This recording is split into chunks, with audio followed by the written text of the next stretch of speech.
Hey everyone out there, this is the Rock Office. I'm your host, Bill Smith. And I'm Kevin Davis. And we have a special episode for you today. We have the Samantha Fitzpatrick Band in-house in studio.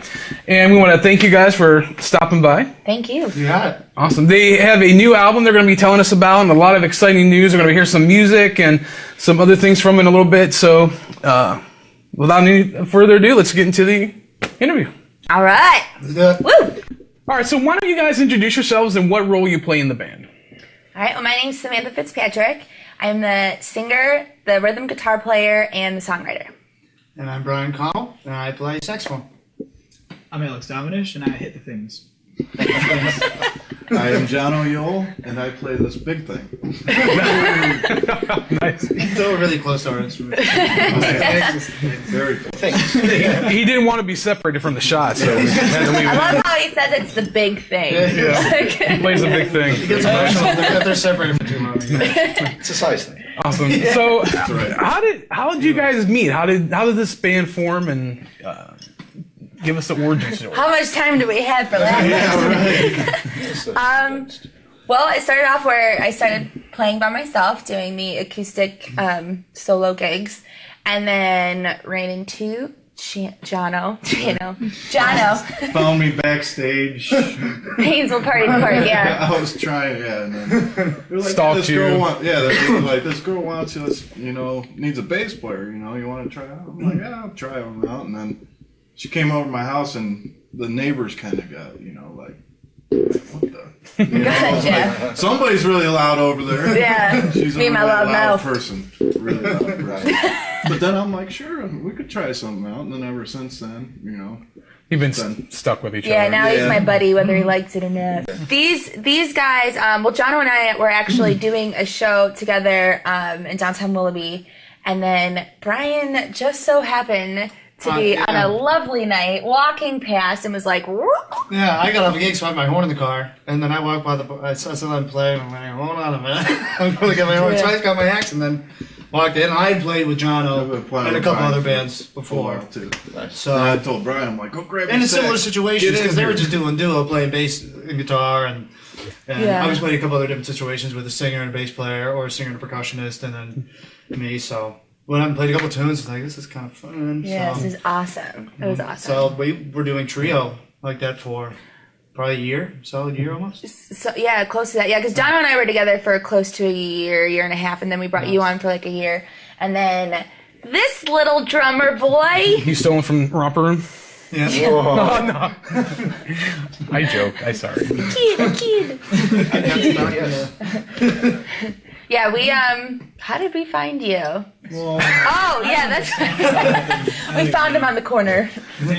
Yeah, we found him at Arrowhead, basically. And, Arrowhead, nice. Yeah. well, I teach there, and he works there. That's a Right. music store, local music store in the area here. So Yes. so, yeah. So then, the band in this car now, how long have you guys been together? Probably, sounds like 6 months or so? Yeah. You guys have a really unique sound, and why don't you describe that to some of our viewers that, I mean, I've had people ask me, like, well, what kind of band are they? I'm like, well... It's so hard to say what kind of genre we are. It's very, very hard, and it's like I don't want to pigeonhole us into a genre. I mean, I know that you kind of have to figure out what you are, and I don't know. The only thing that I could say to make it the closest would be Taylor Swift? No, true. No, genre, not a person. you went there. Oh, sorry. You went there. Hey, what is Taylor? Whatever she It's is. just a whole... No. She's a genre in her own self. Yeah. I was saying it's like a bluesy southern rock meets a jam band. So actually, that segues nicely into the next segment we're going to go into, talking about your album, Above Blue Waters. And here is that song for you guys to check out. You're watching The Rock Office. We're the Samantha Fitzpatrick Band, and this is Above Blue Waters.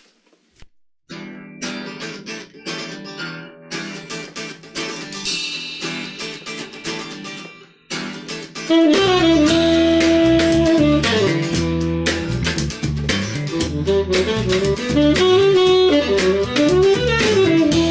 you hear my name, I hope it hurts, I hope you cry, like I did every night. I hope that karma follows you for all the things you put me through. You had me so confused. think my whole world's la la after la la after la? Did your whole life a high la after la la after la? Did you think I wouldn't find out all the lies into the lies? Did you think I wouldn't keep my head above the water? 'Cause I won't drown anymore. Making my way to the shallows, 'cause I am stronger than before. Pushing my hardest against that current, 'cause I won't slow down this time. Keeping my head above the water, 'cause I won't drown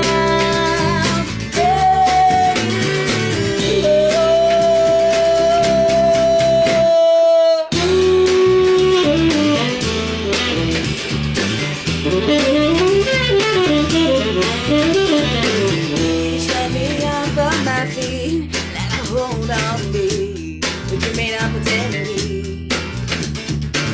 It was a blessing in disguise as you opened up my eyes to the strength I had inside. You think my whole world's la la after la la after la? Did your whole life a high la after la la after la? Did you think I wouldn't find out all the lies into the lies? Did you think I wouldn't keep my head above the water? 'Cause I won't drown anymore. Making my way to the shallows, 'cause I am stronger than before. My heart is against that current, 'cause I won't slow down this time. Keeping my head above the water, 'cause I won't drown anymore.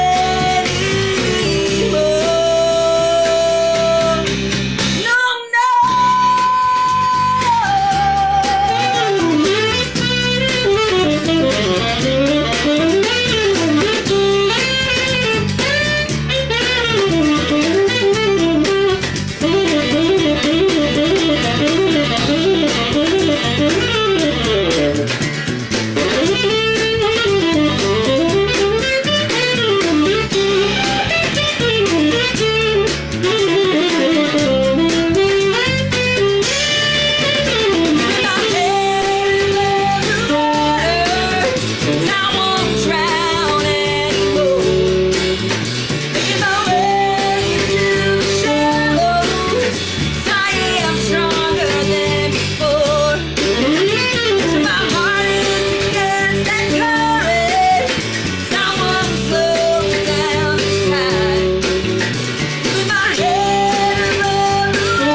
All right, we are back. That was Above Blue Water from the Samantha Fitzpatrick Band, the title cut off their new album. And really, you know, we were talking before the break, your different styles and so much eclectic music on this album.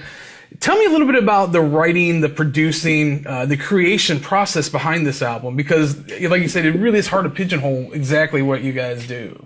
Right. I would say, some of these songs, I am by no means a fast writer at all whatsoever. So some of these songs I've written like a good year or two ago, and just wrote them based on different experiences that I had went through and would just play them out by myself with an acoustic. Mm-hmm. So I knew I always wanted a full band behind them, but I didn't know exactly where I wanted to take them.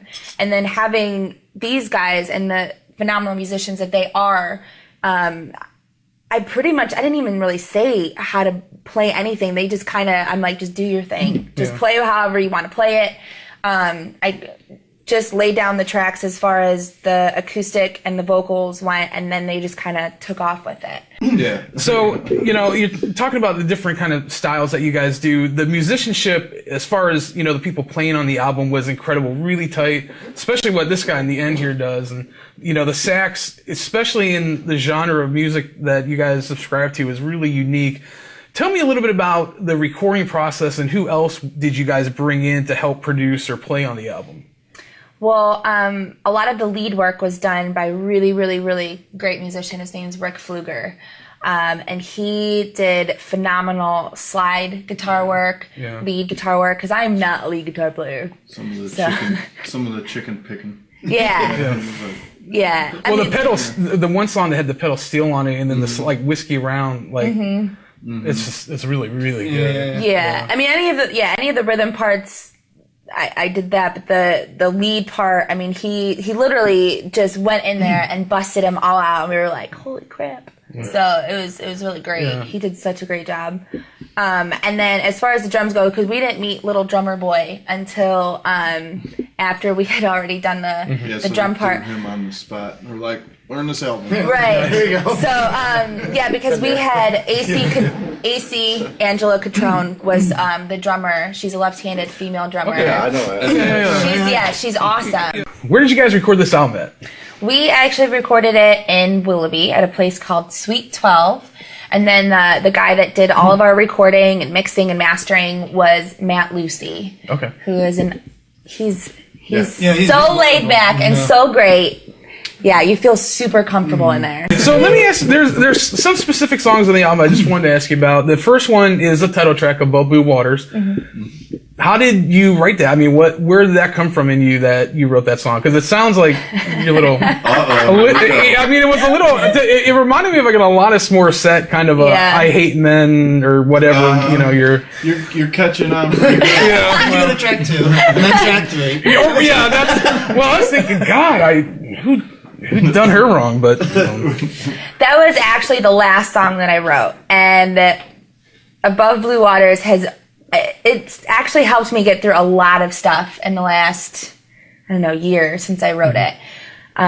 It's very uplifting, and it's one of for me anyways, it's one of those songs that helps me to keep pushing and to keep going no matter how difficult things get. No, this was one of the last relationships that I had, and pretty much the guy lied about everything, including his identity, that one. Yeah. I remember this one. So,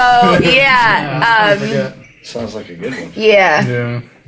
You swept me off of my feet. You had to hold on me with your made-up identity. So it was like everything was kind of a lie, everything from the start. So going through that and just kind of being, having the rug pulled out from under you and being like, wow, all right. I wrote that immediately after that and was like, I'm not going to let this get me down, and I'm just going to keep pushing forward. So I'm going to keep my head above blue water. There you go. Okay, so Mi Amor, when did you learn to speak Spanish? I didn't. But the title's in Spanish. I know. Can you sing the title in Spanish? Right. On the song, on the that album? One, actually, I dated a guy who was Spanish? Who was Latino. He was part Latino, and we called each other Mi Amor. So, I know. Oh, he's married now. Congratulations. Nice. Congratulations. Well, the one thing about that song I really did like was Jono's performance on the bass, and sounds incredible. It's a real tender ballad, and here's that song, Mi Amor, Samantha Fitzpatrick Band, The Rock Office. You're watching The Rock Office. We're the Samantha Fitzpatrick Band, and this is Mi Amor.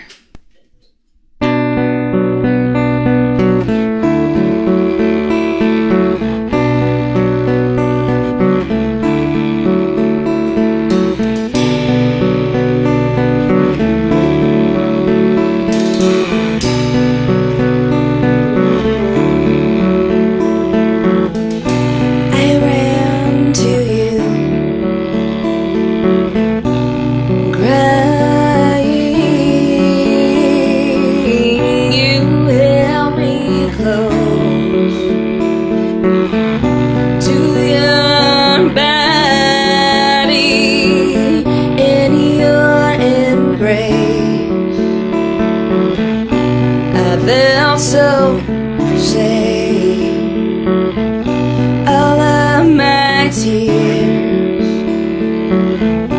were now replaced. You are my safety, me more. You are my reassurance, me amor.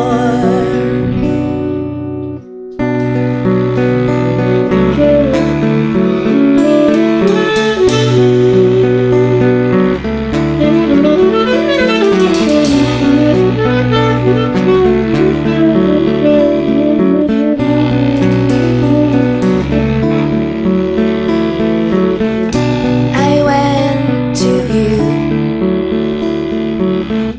when I had a question.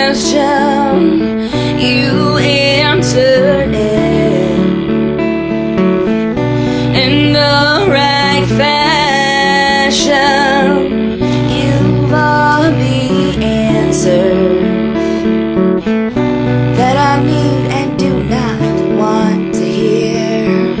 You show me everything about me that at first is not clear. You are my reasoning, me more. I'll always trust in you,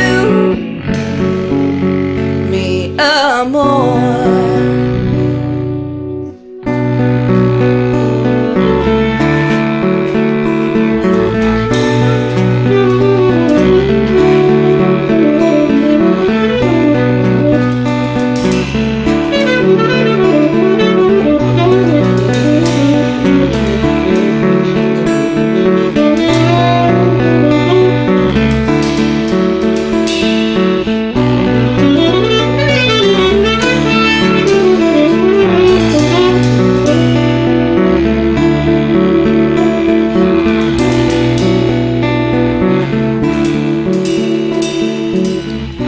I was not well. I just got home. You came right over, so I would not be alone. You lay right next to me. You kissed me gently. I felt so much better as I fell asleep. You are my comfort, me more. I'll always love you, me amor. You are my everything,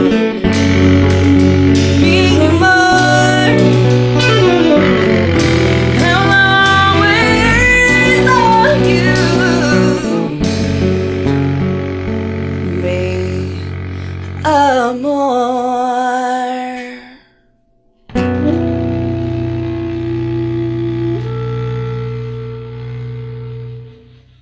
All right, so we are back with the Samantha Fitzpatrick Band. Tell me, or tell us, I should say, some of the artists that you guys have had the privilege of working with over the last, couple years you've been playing together. Like, have you opened for anyone or shared the stage with anyone that we might have heard of or be familiar with? Or at least the last couple of months, because years doesn't really fit in. Well, they've been together for a couple years now, so. Well, Yeah, not as a full band. Yeah. Well, I mean, you've been playing yourself. Yeah, I mean, I've opened up for, I used to sing doo-wop music, and I've opened up for original groups from the 50s and 60s. And then I've also opened up for Eric Church. I have too with another band. With a different band, which is so weird. Yeah. And what else? What have you guys done? What have you done? I know he's done a lot. I played with some weird ones. Yeah, right. This guy over here has toured with the Broadway musical Yeah, I was Fame. with Theo for about 8 years. Oh, nice. Oh, Yeah. I'm gonna live forever. Right out of college, I played all jazz, big band in college, and then that was my first call was to go out with Grease. And where did you Okay, go to let's school? go. Grease is the word. Youngstown. Youngstown, okay. State. And then, and with Grease, we did with Frankie Avalon and Chubby Checker. It was a pain, Wow. but I've met Chevy. you have. I have. Yes, enough said. Enough said. Show enough. But yeah, with bands like this, I don't know. I mean, I thankfully finally have a really good opportunity to play in a band of this caliber, this quality of music. So hopefully, the next year, we got an opportunity to show off a little bit. Because we just got the album. The album was just released August 25th. So it hasn't even been out long enough for us to really get it out there. Right. So we're just now starting. Now, this is a question I ask everybody on the show because I'm a music geek and I just am on a political crusade. Oh boy. Yes. And Get ready for it. the question is physical or digital Music. I thought he was talking about something else. Oh my Yeah, god! exactly. I should probably read. That's why I felt the need. No, keep it. Physical. No, well, one of the big things with us is, well, with me, I should say specifically, is like I love the physical. I love that you gave me a CD. I love that you can be tangible and experience the music, not just audibly, but like physically. And I think one of the biggest things that's suffered in the music industry in the last 5 to 10 years is the advent of digital music. And one of the things I like to ask artists that, you know, are like in the situation you guys are, how do you feel about it? And, you know, what are your, you know, do you prefer? I love the physical. No, That's what she said. no, but I don't. No, but touch it, I know. really, I do prefer a CD. And I was super avid about having an actual CD and not cutting corners with it, getting, you know, the jewel keys, doing everything as, you know, professional, as I said before, as possible. I honestly have never downloaded a song in my life.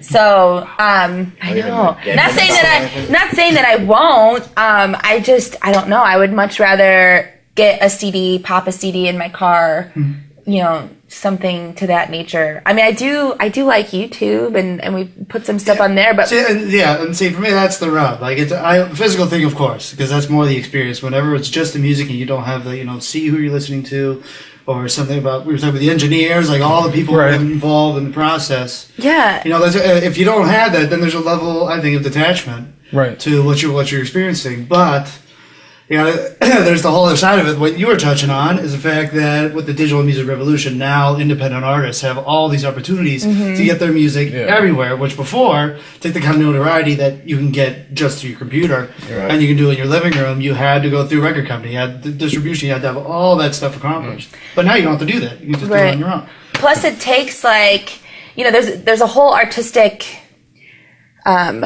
thing, for lack of a better word, that comes to making a CD and creating it and deciding which order of songs that you want to put in, what your theme is for the CD, what you want it to look like. And there's a lot of other work that gets involved in it. And I really like to see and hear the songs that aren't just on radio and that aren't the popular songs, because usually those are the ones that I like. Yeah, like the And- B-side cuts, yeah. Yeah, and those, you know, those ones are not on the radio, and I'd much rather get a CD and hear, you know, all right, everything that they have to offer. Yeah.